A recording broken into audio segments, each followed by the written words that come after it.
ఓం అజ్ఞానం తిమిరాంధస్య జ్ఞానాంజనశలాకయా చక్షుర్గున్మిలితం येन తస్మై శ్రీ గురవే నమః.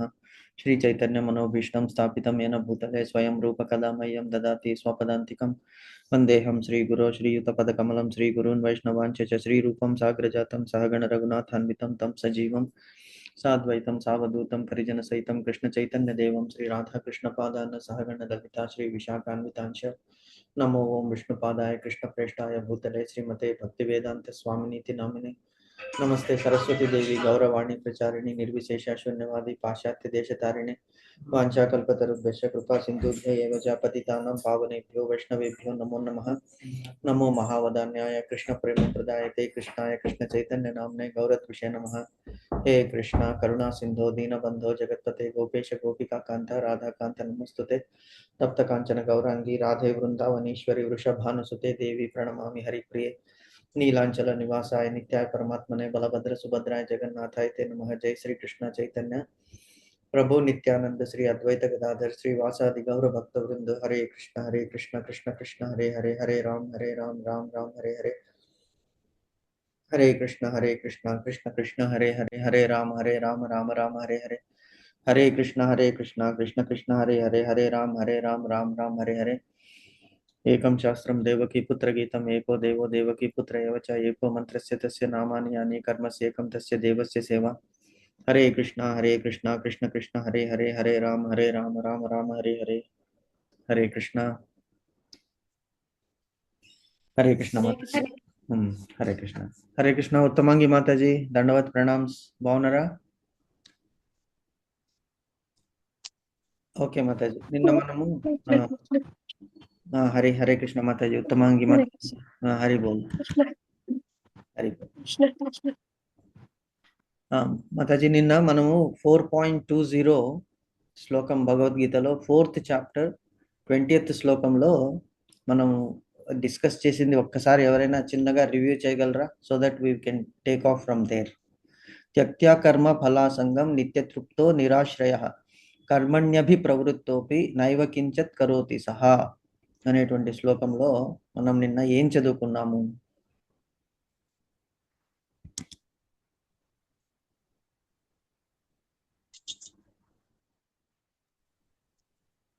భగవంతుడి మీద విశ్వాసం.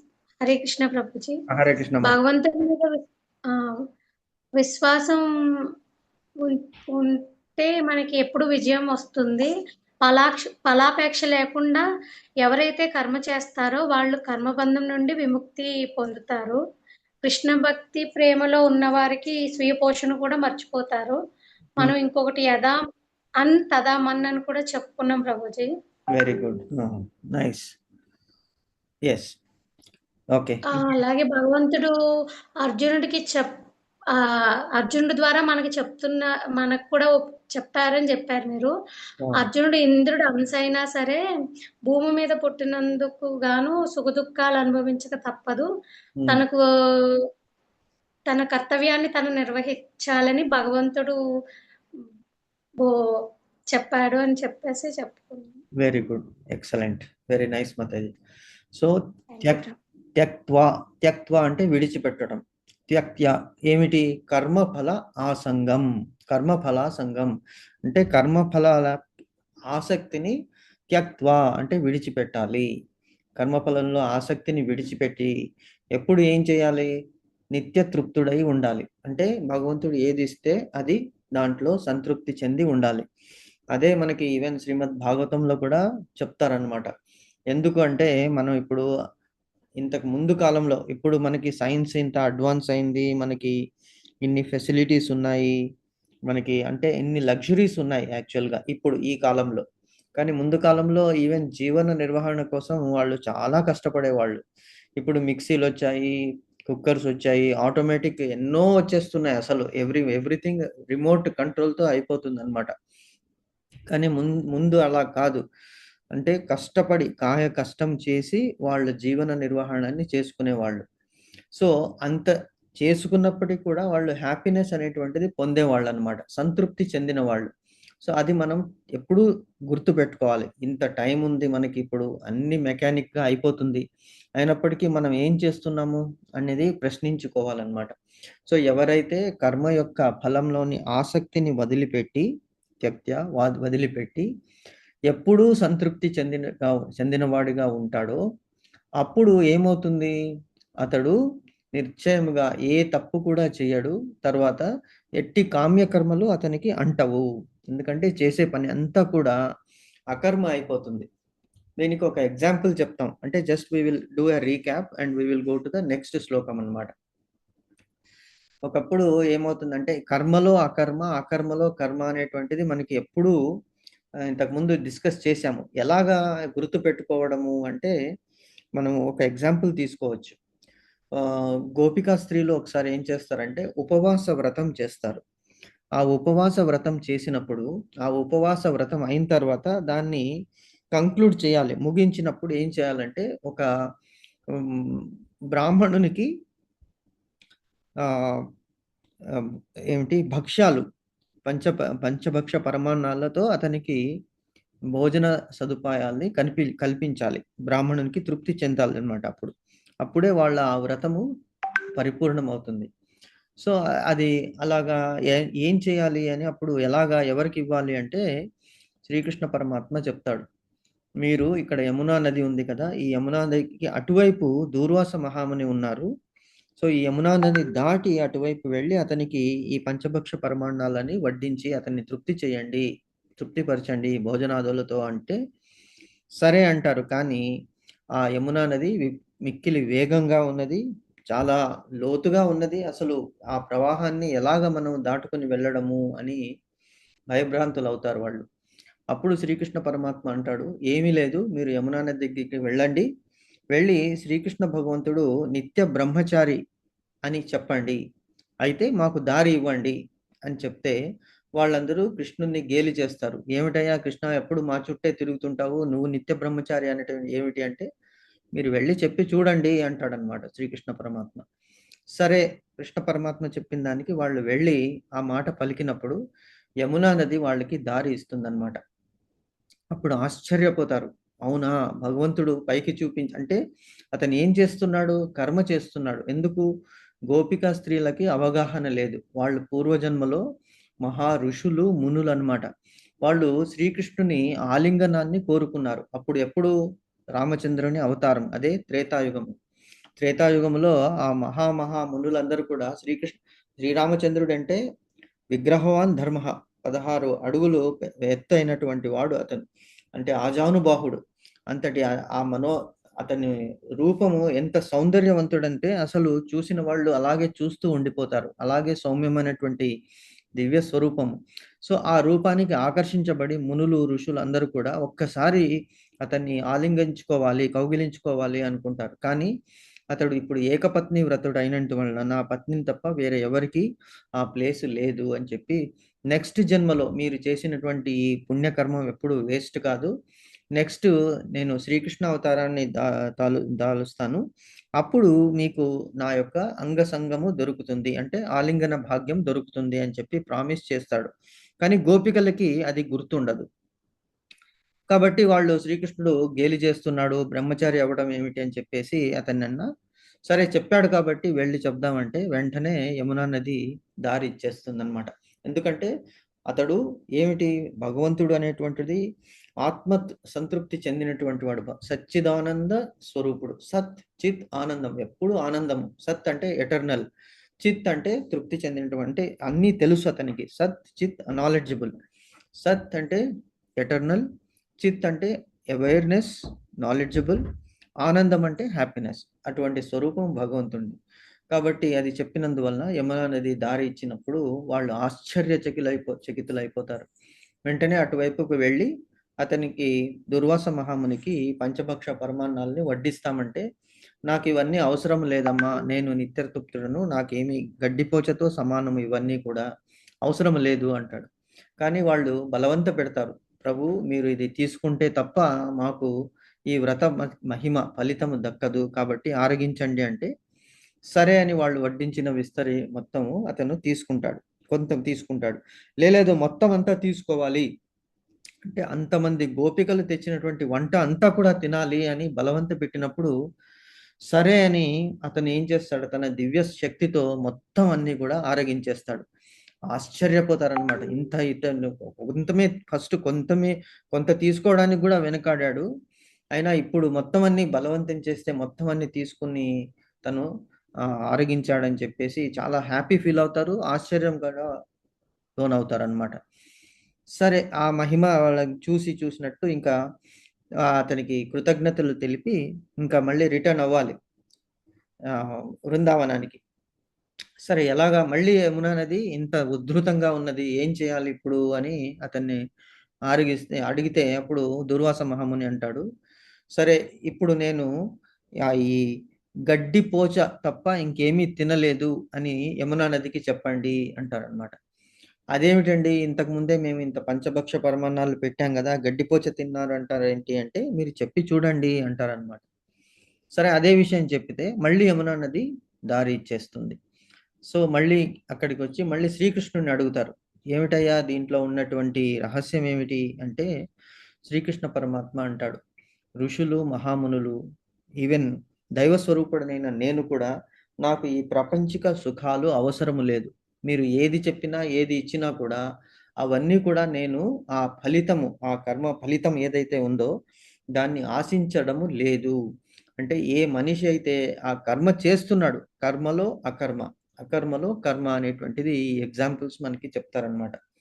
సో సేమ్ థింగ్ ఇక్కడ కూడా మనకి త్యక్త్యా కర్మ ఫలా సంగం నిత్యతృప్తో నిరాశ్రయ. నిత్యతృప్తో ఆల్వేస్ దే ఆర్ హ్యాపీ. నిరాశ్రయ దేని మీద కూడా ఆశ్రయం లేదు, వాళ్ళకి ఆశ లేదు. కర్మణ్యభి ప్రవృత్తోపి నైవ కించిత్ కరోతి సహా అనేటువంటిది, కర్మ పట్ల సమస్త ఆసక్తిని విడిచి నిత్య సంతృప్తినిగా నిరాశ్రయుడు దేని మీద ఆధారపడకుండా ఉండేటువంటి వ్యక్తి అన్ని రకాల కర్మలు చేసినప్పటికీ కూడా ఆ కర్మ యొక్క ఫలితాలు అతనికి అంటదు. కాబట్టి మళ్ళీ అతనికి జన్మ మృత్యు జరావ్యాధి అనేటువంటి చక్రంలో పడవలసిన అవసరం లేదు అని భగవంతుడు చెప్తున్నాడు అనమాట, ఈ రెండు ఎగ్జాంపుల్స్. సో ఇది గుర్తు పెట్టుకోండి, కర్మలో అకర్మ, అకర్మలో కర్మ అనేటువంటిది శ్రీకృష్ణ పరమాత్మ, దుర్వాస మహాముని వీళ్ళ ఎగ్జాంపుల్సే మనకి గుర్తు పెట్టుకుంటే ఈజీగా మనము అది రిమెంబర్ అవ్వచ్చు అనమాట. సో దిస్ ఈస్ అబౌట్ శ్లోక నంబర్ 24.20. దీంట్లో ఏమైనా క్వశ్చన్స్ ఉన్నాయా మాతాజీ? Anything you want to share or anything you want to talk, discuss? Hari బోల్. క్లియర్ అయిందా మాతాజీ? క్లియర్ అయింది ప్రభుజీ. ఓకే, నైస్ మాతాజీ. Okay, now will go to 4.21, 4th chapter 21st శ్లోక. నిరాశీర్యత చిత్తాత్మా త్యక్త సర్వా పరిగ్రహః శారీరం కేవలం కర్మ కుర్వన్నాప్నోతి కిల్బిషం. మళ్ళొకసారి చదువుతాను. నిరాశీర్యత చిత్తాత్మా త్యక్త సర్వా పరిగ్రహః శారీరం కేవలం కర్మ కుర్వన్నాప్నోతి కిల్బిషం. ఎవరైనా ఒకసారి చదువుతారా మాతాజీ? చదవండి మాతాజీ, చదవండి. హరే కృష్ణ. నిరాశీర్యత చిత్తాత్మా త్యక్త్యా సర్వ పరిగ్రహం శారీరం కేవలం కర్మ పూర్వాన్నాప్నోతి కిల్బిషం. వెరీ నైస్ మాతాజీ, నైస్. ఇది ట్రాన్స్లేషన్ చదువుతారా మాతాజీ? చదవండి మాతాజీ. అనుమతాజీ చదువుతారా ప్రభుజీ? మీరే చదవండి మాతాజీ, పర్లేదు. ప్రశాంతి మాతాజీ చదవండి.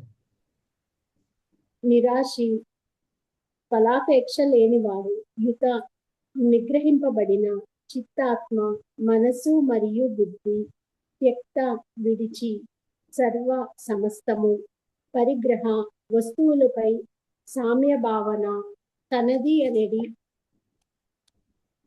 భావము శరీరమును పోషించుట కొరకు కేవలం మాత్రమే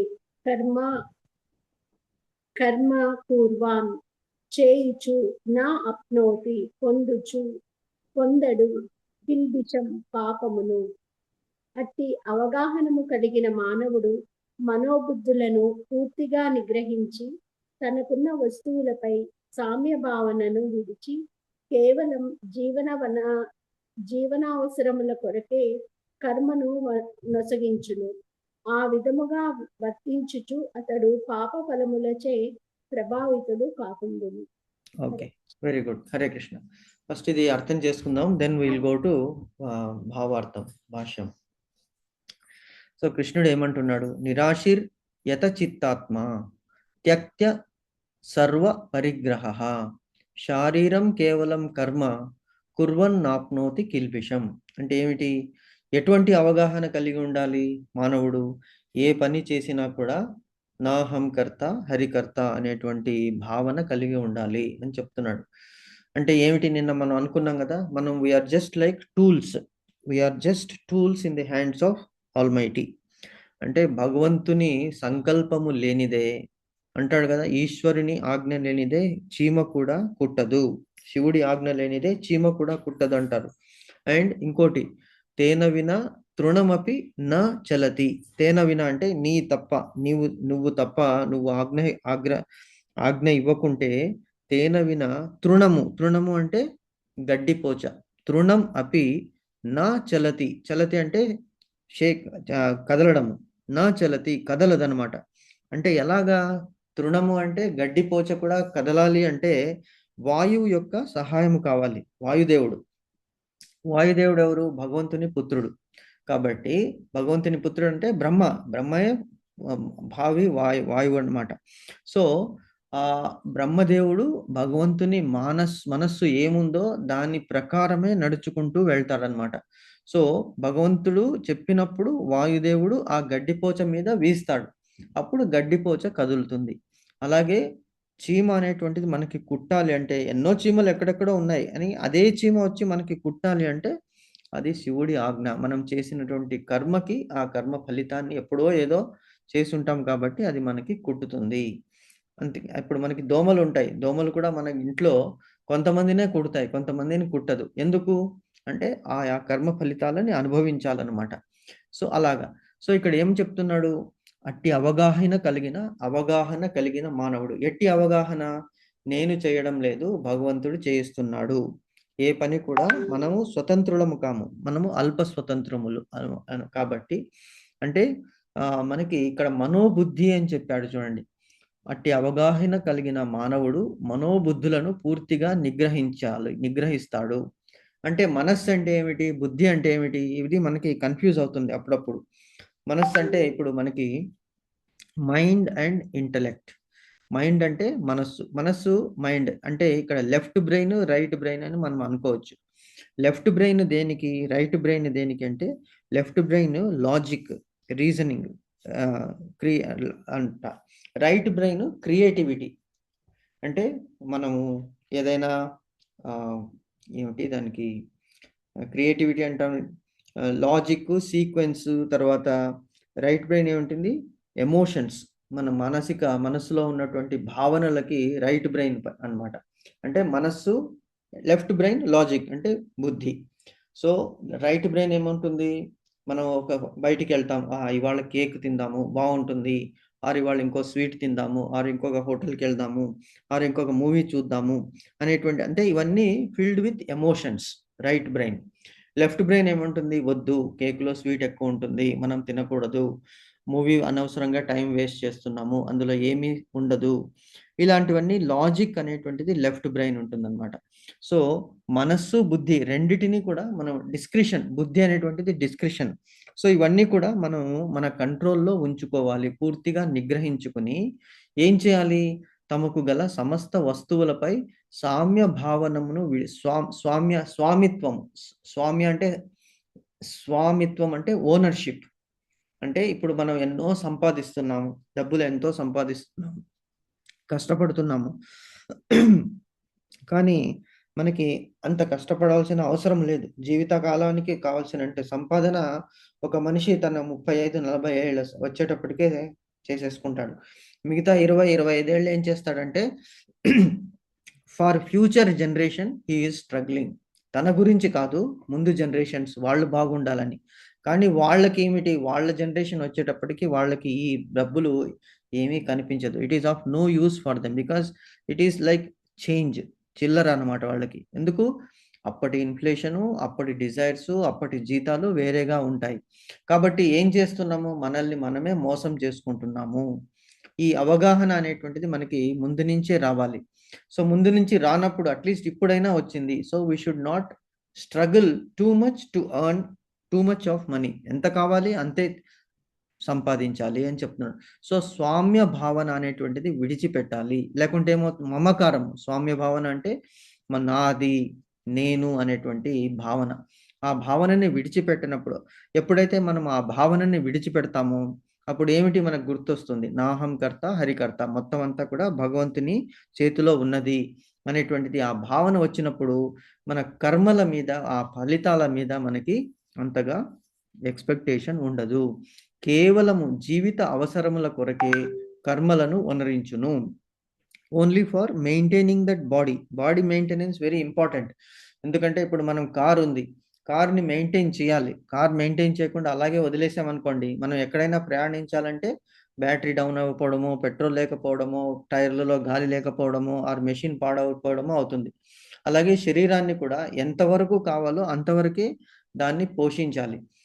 మరీ ఎక్కువ దాన్ని పోషించామనుకోండి, అప్పుడు ఏమవుతుంది, we are wasting our time because this is temporary. కాబట్టి మనసు జీవిత అవసరముల కొరకే కర్మలను వనరించవలెను. ఆ విధంగా వర్తించుచు అతడు పాప ఫలితములచే ప్రభావితుడు కాకుండును. పాప ఫలితాలు ఏమిటి? ఈ డబ్బు సంపాదించాలనుకోండి, డబ్బు సంపాదన అనేటువంటి ఈజీగా రాదు. ఫర్ ఎగ్జాంపుల్ బిజినెస్ మెన్ ఉన్నారు, వర్తకుడు ఉన్నాడు. అతడు 100 రూపాయలకి కొంటాడు సరుకు, కానీ 200 రూపాయలకి అమ్ముతాడు. ఏమయ్యా ఇంత అంటే, నాకే 190 రూపాయలు పడిందండి, 10 రూపాయలు నాకు అవగాహన కావాలి కదా, మరి అంత లేకుంటే నా ఫ్యామిలీ ఎలా నడపాలి అనేటువంటిది చేస్తాడు. కానీ రీజనబుల్ ప్రాఫిట్ అనేటువంటిది ఈవెన్ శాస్త్రాలు కూడా అంగీకరిస్తున్నాయి. అలాగే మనం చేసే ప్రతి పనిలో కూడా నిజాయితీ అనేటువంటిది ఉండాలి. మరి 100 రూపీస్ కొన్నది 100 రూపీస్కి అమ్మామంటే వాడి శ్రమ ఏమవ్వాలి, వాళ్ళ ఫ్యామిలీ ఎలా నడవాలి, అది కూడా శాస్త్రాలు ఒప్పుకోదు. కాబట్టి నీ జీవిత నిర్వహణ కొరకు ఎంత కావాలో అంత కావాలి, కానీ ప్రజలని దోచేయకూడదు, మోసం చేయకూడదు అని చెప్తుందన్నమాట. సో జీవిత అవసరముల కొరకే మనం కర్మలను అవనరించాలి.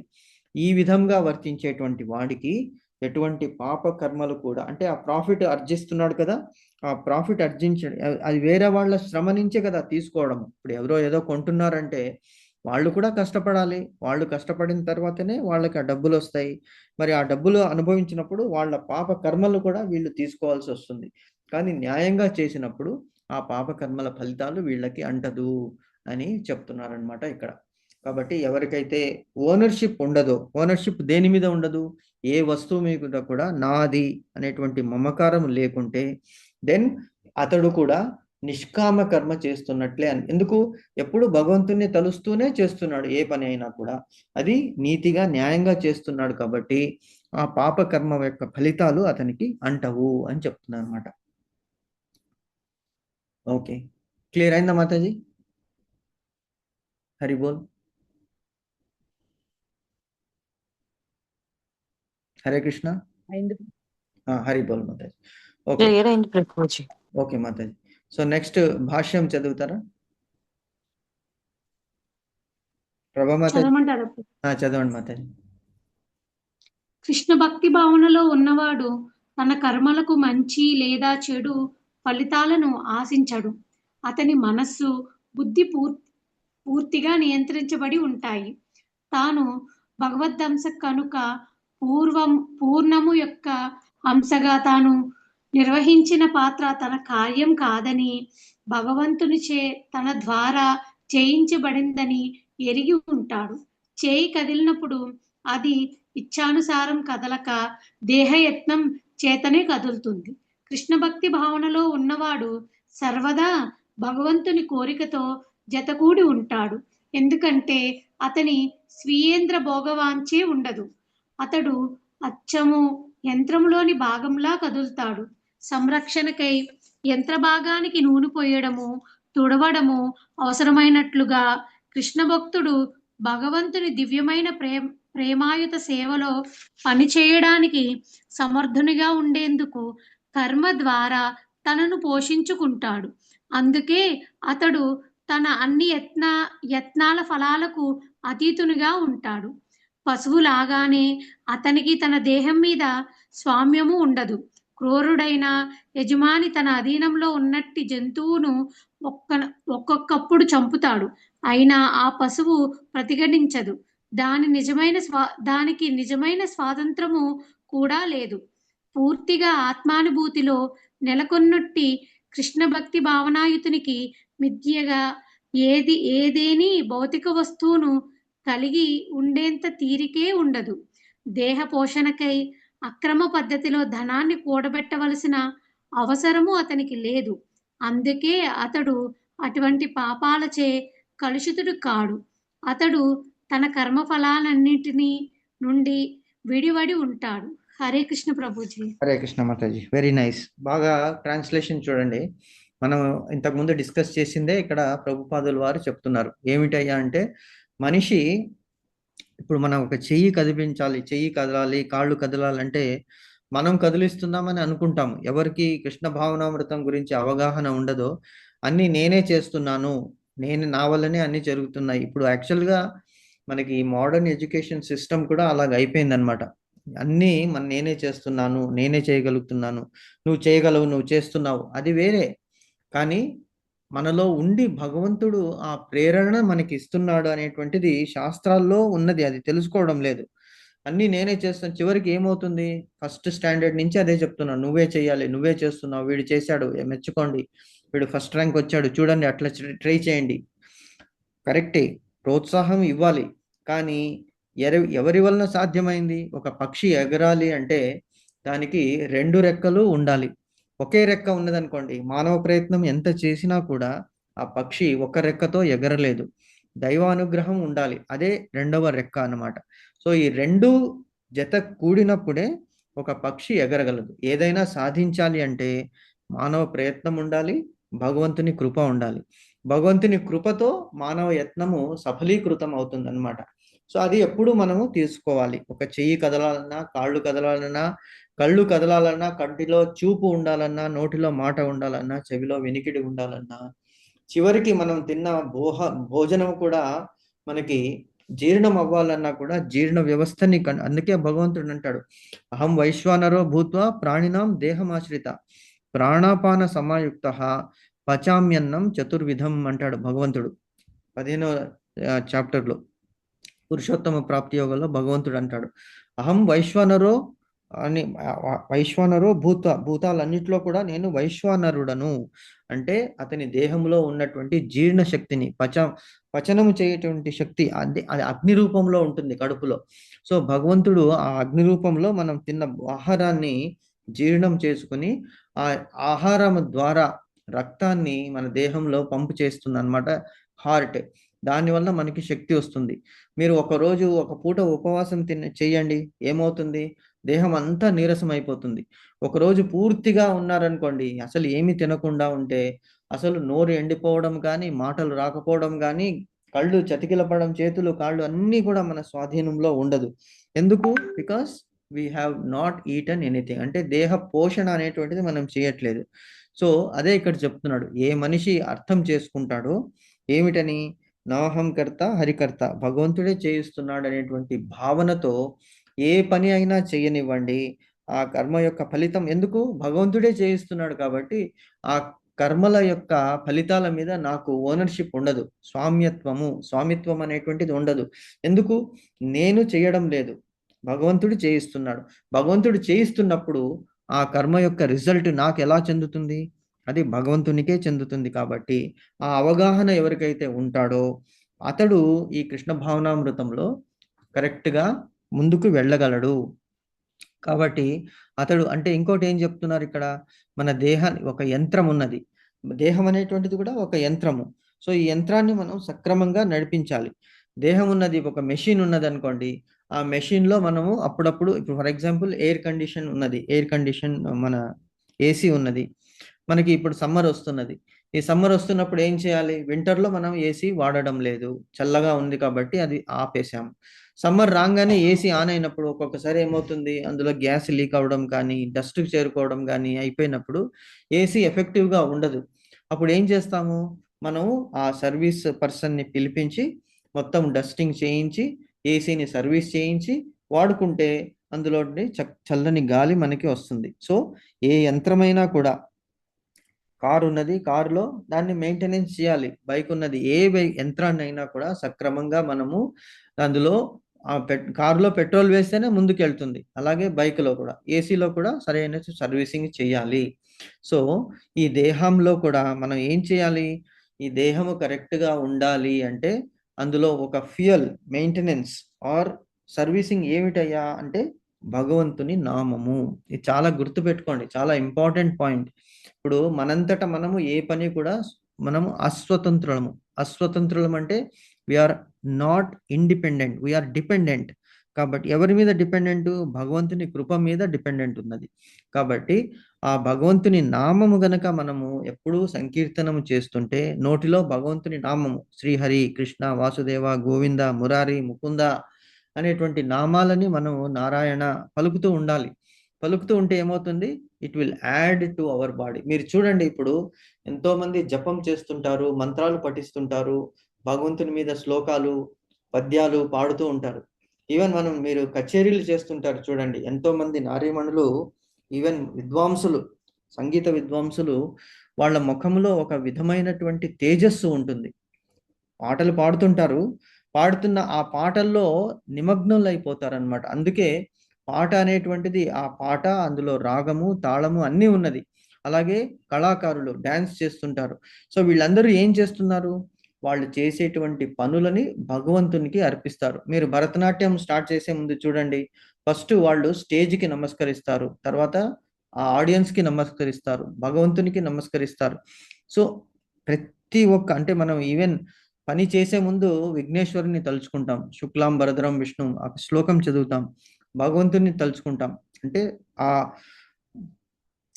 గణేశుడు విఘ్నేశ్వరునిలో అతనిలో ఉన్నటువంటి శ్రీకృష్ణుడు అందరిలోనూ ఉన్నాడు, ఉండి పని చేయిస్తున్నాడు.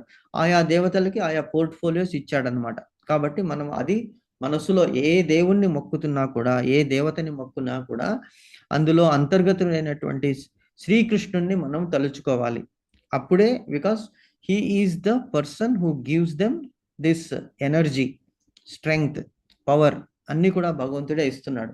సో అది మనము తలుచుకున్నప్పుడు అటువంటి మన శరీరం అనేటువంటి యంత్రాన్ని సరిగ్గా చక్కగా నడిపించాలంటే భగవంతుని నామం ఒక్కటే అది తప్పనిసరి అన్నమాట. ఆ యంత్రం ఎలాగైతే ఆయిల్ వేయాలో నడవడానికి, మన యంత్రం, మనం ఈ శరీరంలో భగవంతుని నామం అనేటువంటిది మనం తలవాలి ఏ పని చేస్తున్నప్పటికీ కూడా. సో అప్పుడు ఏం చేస్తాడు, కనుకనే ఈ కర్మఫలాన్ని అన్నిటినీ అతడు అతీతుడై ఉంటాడు. ఎప్పుడైతే మనం చేసే పనులన్నీ కూడా భగవంతునికి అర్పిస్తామో ఆ కర్మఫలాలు మనకి అంటదు. ఇంకొక ఎగ్జాంపుల్ చెప్తున్నాడు. ఒక యజమాని అధీనంలో ఒక పశువు ఉన్నది. ఫర్ ఎగ్జాంపుల్ ఒక ఎద్దు ఉన్నది. ఆ ఎద్దుని ఏం చేస్తాడు యజమాని, పొలాలకి తీసుకెళ్ళి పొలాలని దున్నడానికి చేస్తాడు. అలాగే ఆవు ఉన్నది, ఆవుతో పాలు తీసుకోవడానికి పోషణ ఇస్తాడు, అన్నిటికీ కావలసినటువంటి గడ్డి పెడతాడు, చక్కగా దాన్ని ఒళ్ళు తోముతాడు, అన్నీ చేస్తూనే ఉంటాడు. సో కనికరమైనటువంటి యజమాని ఉంటే దాన్ని చక్కగా చూసుకుంటాడు.